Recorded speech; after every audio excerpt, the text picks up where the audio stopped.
How to Live on 24 Hours a Day by Arnold Bennett. Chapter 10. Nothing in Life is Humdrum. Art is a great thing, but it is not the greatest.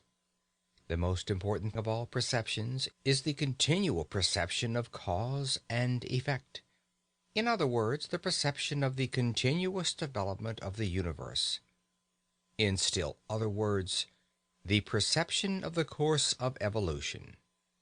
When one has thoroughly got imbued into one's head the leading truth that nothing happens without a cause, one grows not only large-minded, but large-hearted. It is hard to have one's watch stolen, but one reflects that the thief of the watch became a thief from causes of heredity and environment which are as interesting as they are scientifically comprehensible, and one buys another watch, if not with joy, at any rate with a philosophy that makes bitterness impossible. One loses in the study of cause and effect that absurd air which so many people have of being always shocked and pained by the curiousness of life. Such people live amid human nature as if human nature were a foreign country full of awful foreign customs. But having reached maturity, one ought surely to be ashamed of being a stranger in a strange land. The study of cause and effect, while it lessens the painfulness of life, adds to life's picturesqueness. The man to whom evolution is but a name looks at the sea as a grandiose, monotonous spectacle, which he can witness in August for 3 shillings third-class return.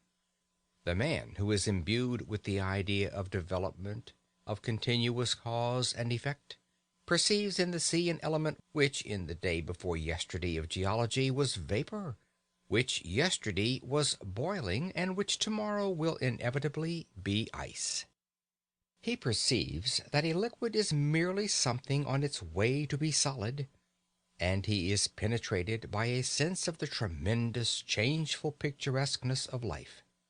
Nothing will afford a more durable satisfaction than the constantly cultivated appreciation of this. It is the end of all science. Cause and effect are to be found everywhere. Rents went up in Shepherd's Bush. It was painful and shocking that rents should go up in Shepherd's Bush.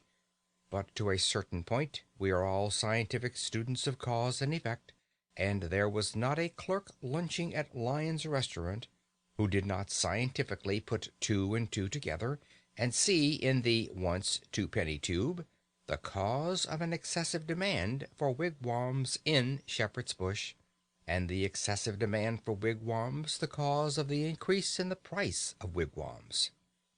Simple, you say disdainfully? Everything, the whole complex movement of the universe, is as simple as that, when you can sufficiently put two and two together.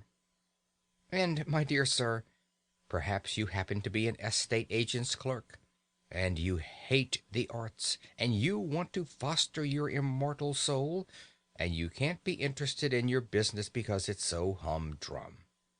Nothing is humdrum. The tremendous, changeful picturesqueness of life is marvelously shown in an estate agent's office. What? There was a block of traffic in Oxford Street.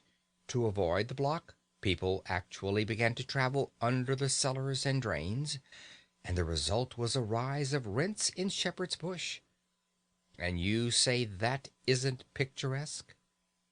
Suppose you were to study in this spirit the property question in London for an hour and a half every other evening, would it not give zest to your business and transform your whole life?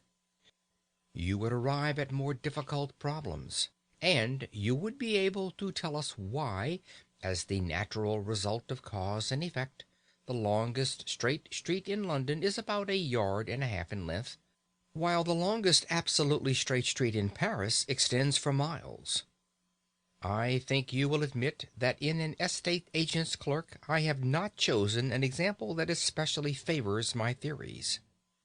You are a bank clerk, and you have not read that breathless romance, disguised as a scientific study, Walter Bagehot's Lombard Street? Ah, my dear sir, if you had begun with that, and followed it up for 90 minutes every other evening, how enthralling your business would be to you, and how much more clearly you would understand human nature. You are penned in town, but you love excursions to the country and the observation of wild life. Certainly a heart-enlarging diversion.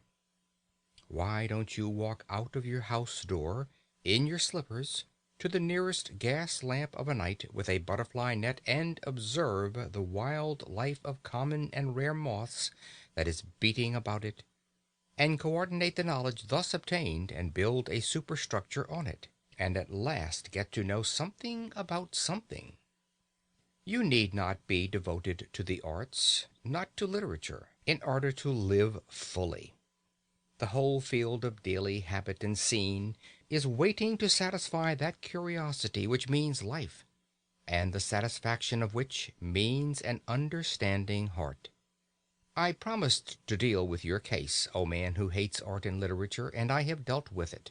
I now come to the case of the person, happily very common, who does like reading. End of chapter 10.